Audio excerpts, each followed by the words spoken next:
ಬೆಳಗಾವಿಯಲ್ಲಿ ಕಿತ್ತೂರು ರಾಣಿ ಚೆನ್ನಮ್ಮ ಉತ್ಸವ ನಡೀತಾ ಇದೆ. 3 ದಿನಗಳಿಂದ ನಡೀತಾ ಇರುವಂತಹ ಕಾರ್ಯಕ್ರಮಕ್ಕೆ ಇವತ್ತು ವಿದ್ಯುಕ್ತವಾಗಿ ತೆರೆ ಬೀಳಲಿದೆ. ಇಂದು ಸಮಾರೋಪ ಸಮಾರಂಭದಲ್ಲಿ ಸಿಎಂ ಸಿದ್ದರಾಮಯ್ಯ ಭಾಗಿಯಾಗಲಿದ್ದಾರೆ. ಸಂಜೆ ಬೆಳಗಾವಿಗೆ ತೆರಳಿ ಸಿಎಂ ಕಿತ್ತೂರು ರಾಣಿ ಉತ್ಸವದಲ್ಲಿ ಭಾಗಿಯಾಗ್ತಾ ಇದ್ದಾರೆ.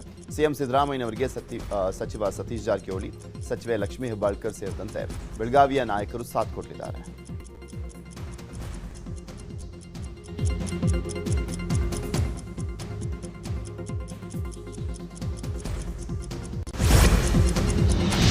ಬೆಳಗಾವಿಗೂ ಮುನ್ನ ಸಿಎಂ ಸಿದ್ದರಾಮಯ್ಯ ಬೆಂಗಳೂರು ದಕ್ಷಿಣ ಜಿಲ್ಲಾ ಪ್ರವಾಸ ಕೈಗೊಂಡಿದ್ದಾರೆ. ಇವತ್ತು ಬಿಡದಿಯ ಬನ್ನಿಕುಪ್ಪೆ ಗ್ರಾಮದಲ್ಲಿ ನಡೆಯುವ ದಾರುಲ್ ಕುರಾನ್ ಕ್ಯಾಂಪಸ್ನ ಉದ್ಘಾಟನೆ ನೆರವೇರಿಸಲಿದ್ದಾರೆ. ಬಳಿಕ ಹಿರಿಯ ಅಧಿಕಾರಿಗಳ ಜೊತೆ ಕೆಲಕಾಲ ಚರ್ಚೆ ನಡೆಸಿ ಮಧ್ಯಾಹ್ನದ ಬಳಿಕ ಬೆಂಗಳೂರಿಗೆ ವಾಪಸ್ ಆಗ್ತಾರೆ.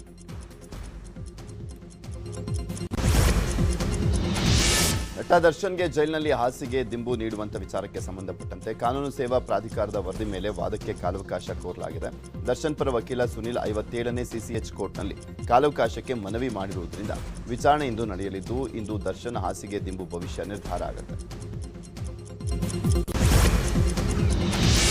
ಮಂಡ್ಯದಲ್ಲಿ ಎಂಡಿಸಿಸಿ ಬ್ಯಾಂಕ್ ಚುನಾವಣಾ ಅಖಾಡ ರಂಗೇರಿದೆ. ನವೆಂಬರ್ 2ರಂದು ಎಂಡಿಸಿಸಿ ಬ್ಯಾಂಕ್ನ ಚುನಾವಣೆ ನಡೆಯಲಿದ್ದು, ಇವತ್ತು ನಾಮಪತ್ರ ಸಲ್ಲಿಕೆಗೆ ಕೊನೆ ದಿನ. ಹೀಗಾಗಿ ಕಾಂಗ್ರೆಸ್ ಬೆಂಬಲಿತ ಅಭ್ಯರ್ಥಿಗಳು ನಾಮಪತ್ರ ಸಲ್ಲಿಸಿದರು. ಕೃಷಿ ಸಚಿವ ಎನ್ ಚೆಲುವರಾಯಸ್ವಾಮಿ ಪುತ್ರ ಸಚಿನ್ ಚೆಲುವರಾಯಸ್ವಾಮಿ ನಾಮಪತ್ರ ಸಲ್ಲಿಸಿದ್ದಾರೆ. ಅಲ್ಲದೆ ಶಾಸಕ ನರೇಂದ್ರ ಸ್ವಾಮಿ ಕೂಡ ನಾಮಪತ್ರ ಸಲ್ಲಿಸಿದ್ದಾರೆ.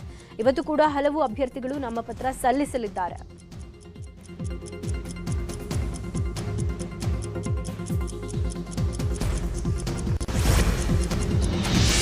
ಈರುಳ್ಳಿ ದರ ದಿನೇ ದಿನೇ ಕುಸಿತವಾಗ್ತಾ ಇರುವಂತಹ ಹಿನ್ನೆಲೆಯಲ್ಲಿ ರೈತರು ಪ್ರತಿಭಟನೆಯನ್ನ ಮಾಡಲಿಕ್ಕೆ ಮುಂದಾಗಿದ್ದಾರೆ. ಇಂದು ಹುಬ್ಬಳ್ಳಿಯಲ್ಲಿ ಚಿಕ್ಕಡಿ ಟ್ರ್ಯಾಕ್ಟರ್ಗಳೊಂದಿಗೆ ಬೃಹತ್ ಪ್ರತಿಭಟನೆಯನ್ನ ಮಾಡಲಿಕ್ಕೆ ನಿರ್ಧಾರ ಮಾಡಲಾಗಿದೆ. ಇನ್ನು ಜಿಲ್ಲಾ ಪಂಚಾಯಿತಿ ಮಾಜಿ ಉಪಾಧ್ಯಕ್ಷ ಶಿವಾನಂದ ಕರಿಗಾರ ನೇತೃತ್ವದಲ್ಲಿ ಹುಬ್ಬಳ್ಳಿಯ ಅಮರಗೋಳ ಎಪಿಎಂಸಿ ಬಳಿ ಪ್ರತಿಭಟನೆಯನ್ನ ಮಾಡಲಾಗುತ್ತೆ.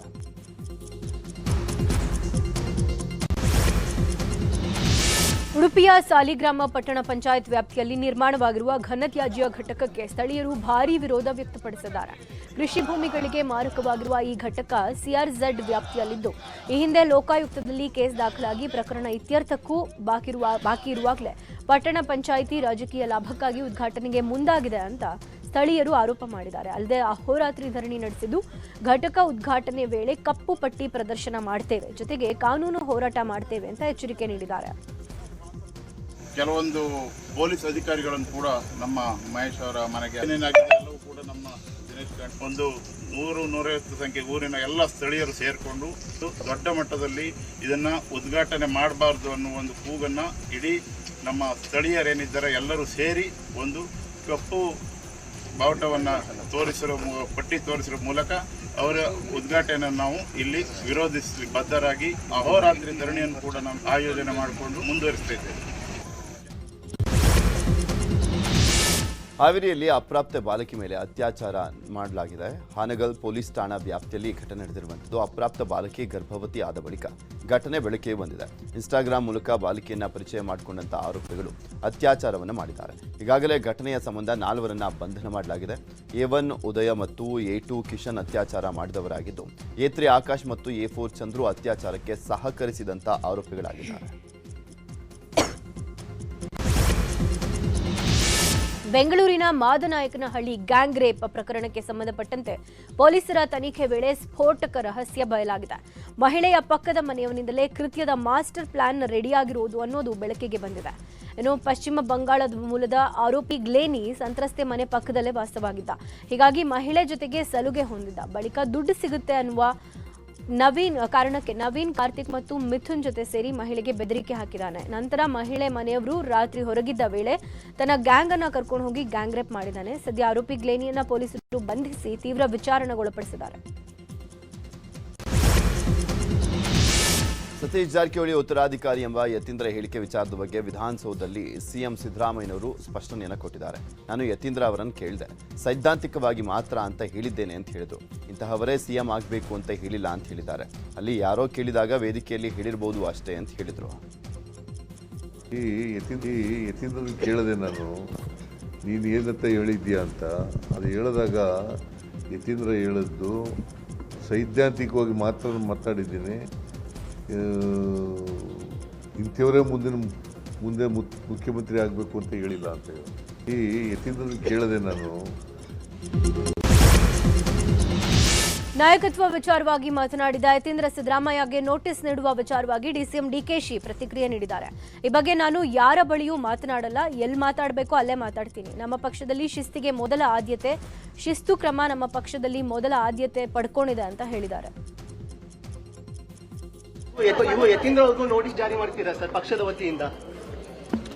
ಈಗ ನಾನು ಮಾತಾಡಕ್ ಹೋಗಲ್ಲ.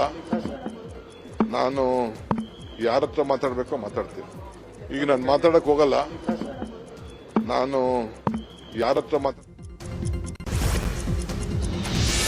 ಯತೀಂದ್ರ ಸಿದ್ದರಾಮಯ್ಯ ಹೇಳಿಕೆಗೆ ಕಾಂಗ್ರೆಸ್ನಲ್ಲೇ ವಿರೋಧ ವ್ಯಕ್ತವಾಗ್ತಾ ಇದೆ. ಬೆಂಗಳೂರಿನಲ್ಲಿ ಮಾತನಾಡಿರುವಂಥ ಮಹದೇವಪ್ಪ ಯತೀಂದ್ರ ವಿರುದ್ಧ ಪರೋಕ್ಷವಾಗಿ ಕಿಡಿಕಾರಿದ್ರು. ಹೈಕಮಾಂಡ್ ಏನಾದರೂ ಜೆಂಟಲ್ಮ್ಯಾನ್ ಯು ಶುಡ್ ಲೀಡ್ ಅಂತ ಏನಾದರೂ ಹೇಳಿದ್ದಾರಾ? ಸಾಕಷ್ಟು ಜನ ಸೈದ್ಧಾಂತಿಕವಾಗಿ ಗುರುತಿಸಿಕೊಂಡವರಿದ್ದಾರೆ. ಕಾಂಗ್ರೆಸ್ ಇರೋದೇ ಐಡಿಯಾಲಜಿಗೋಸ್ಕರ. ಈ ವ್ಯವಸ್ಥೆಯಲ್ಲಿ ಯಾರೂ ಅನಿವಾರ್ಯರಲ್ಲ. ಆ ಸನ್ನಿವೇಶ ಬಂದಾಗ ಹೈಕಮಾಂಡ್ ನಿರ್ಧಾರವನ್ನು ಮಾಡುತ್ತೆ ಅಂತ ಹೇಳಿದ್ರು. ಹೈಕಮಾಂಡ್ ಹೇಳಿದೆಯಾ? Come gentleman you should lead ಅಂತ ಯಾರು ಹೇಳಿದೆ? ಹೈಕಮಾಂಡು ಹೇಳಿದ್ಯಾ?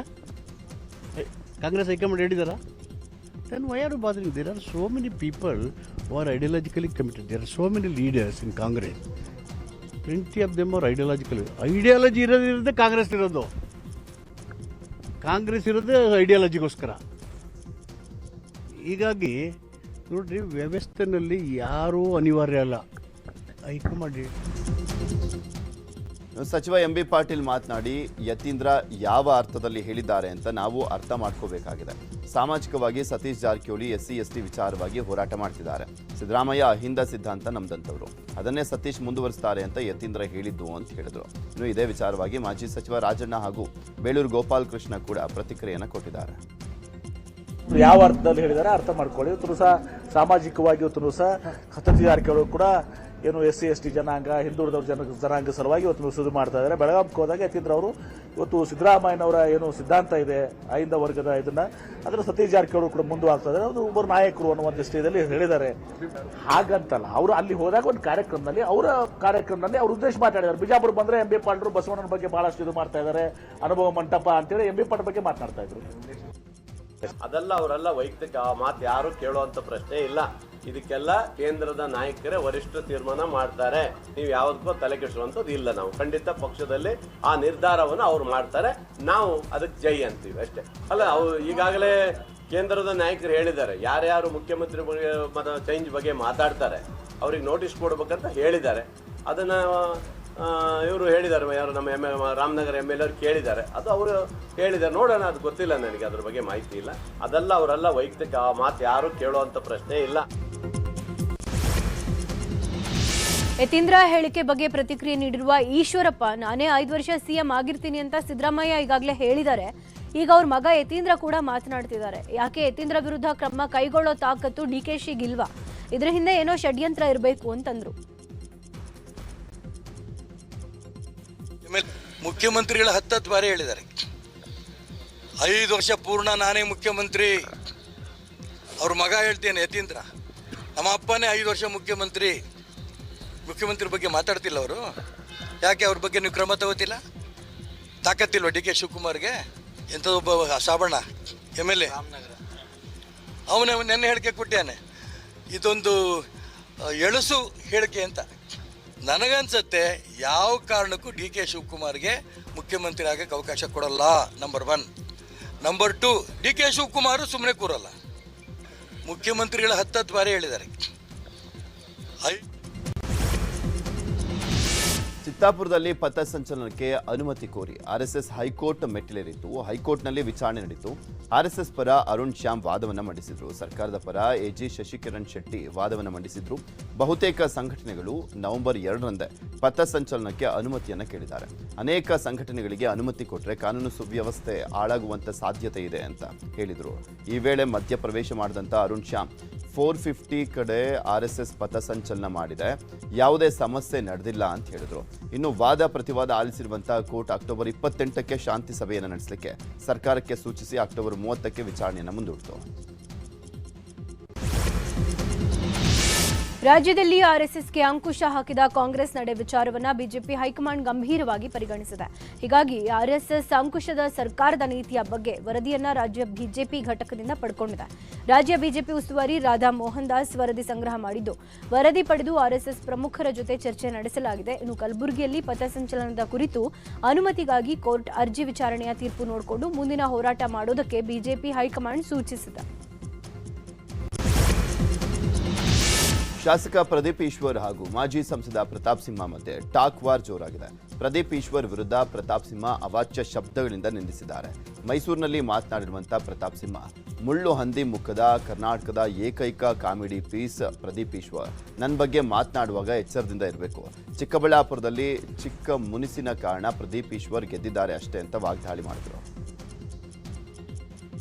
ಪ್ರದೀಪ್ ಈಶ್ವರ ಮುಳ್ಳಂದಿ ಮುಖ ಇರುವಂತಹ ಕರ್ನಾಟಕದ ಏಕೈಕ ಕಾಮಿಡಿ ಪೀಸು ನಿಮ್ಮಪ್ಪಂಗೆ ಮಾತ್ರ ಹುಟ್ಟಿರೋದಪ್ಪ. ಇನ್ಯಾರು ವಾರಸದಾರ ಅದಕ್ಕೆ ಬರಲ್ಲ, ಆಸ್ತಿ ಕೇಳಕ್ ಬರಲ್ಲ. ಆ ಕಾಮಿಡಿ ಪೀಸು ಕರ್ನಾಟಕದಲ್ಲಿ ಒಂದೇ ಇರೋದು, ಅದು ನಿಮ್ಮ ಅಪ್ಪ ಮಾತ್ರ ಹುಟ್ಟಿರೋದು. ಆದರೆ ನಮ್ಮಪ್ಪ ಏನಾದ್ರೂ ಕೂಡ ಅವ್ರ ಪ್ರಾಯದಲ್ಲಿ ಚಿಕ್ಕಬಳ್ಳಾಪುರದ ಕಡೆ ಹೋಗಿದ್ರೆ ನೀನು ಬಹಳ ಸುಂದರವಾಗಿ ಹುಟ್ಟುತ್ತಾ ಇದ್ದೀನಿ. ಇನ್ನೊಂದು ಸಾರಿ ವೈಯಕ್ತಿಕವಾಗಿ ಮಾತಾಡ್ತಾ ಇರ್ಬೇಕಾದ್ರೆ ಎಚ್ಚರಿಕೆಯಿಂದ ಇರಬೇಕು ಮಗನೇ. ಇದನ್ನು ನಿನಗೆ ವಾರ್ನಿಂಗ್ ಕೊಟ್ಟು ಹೇಳ್ತಾ ಇದ್ದೀನಿ. ಪ್ರದೀಪ್ ಇನ್ನು ಪ್ರತಾಪ್ ಸಿಂಹ ಹೇಳಿಕೆಗೆ ಪ್ರದೀಪ್ ಈಶ್ವರ್ ಕೂಡ ತಿರುಗೇಟನ್ನ ಕೊಟ್ಟರು. ಏಕವಚನದಲ್ಲೇ ಮಾತನಾಡಿದಂಥ ಪ್ರದೀಪ್ ಈಶ್ವರ್ ಪ್ರತಾಪ್ ಸಿಂಹ ವಿರುದ್ಧ ವಾಗ್ದಾಳಿಯನ್ನ ಮಾಡಿದರು. ಪ್ರತಾಪ್ ಸಿಂಹ ಅವರು ಕೆಲ ದಿನಗಳ ಹಿಂದೆ ನನ್ನನ್ನು ಪ್ರದೀಪ್ ಈಶ್ವರ ನೀನು ಒಬ್ಬ ಅಪ್ಪನಿಗೆ ಹುಟ್ಟಿದ್ರೆ ಅಂತ ಕೇಳಿದ್ರು. ನಾನು ಟೀಚರು ಆನ್ಸರ್ ಹೇಳ್ತಿರ್ತೀನಿ, ಆಸ್ತಿಯಲ್ಲಿ ಭಾಗ ಬೇಕಾ ಅಂತ ಕೇಳಿದೆ. ಇವತ್ತೇನೋ ಹೇಳಿದ್ದಾರೆ ಕತ್ಲಲ್ಲಿ ಪ್ರದೀಪ್ ಈಶ್ವರ ಕಾಣಿಸಲ್ಲ ಅಂತ. ನಿನಗೇನು ಬರಗಾಲ ಗುರು, ಕತ್ತಲ್ಲಿ ನನ್ನನ್ನು ಹುಡುಕ್ತಾ ಇದೀಯಾ? ನಮ್ಮ ತಂದೆ ನಿಮ್ಮ ಊರಿಗೆ ಬರಲಿಲ್ಲ ಅಂತ ಬೇಜಾರ? ನಾನು ಕಳ್ಸಕ್ಕೆ ರೆಡಿ ಇಲ್ಲ ಗುರು.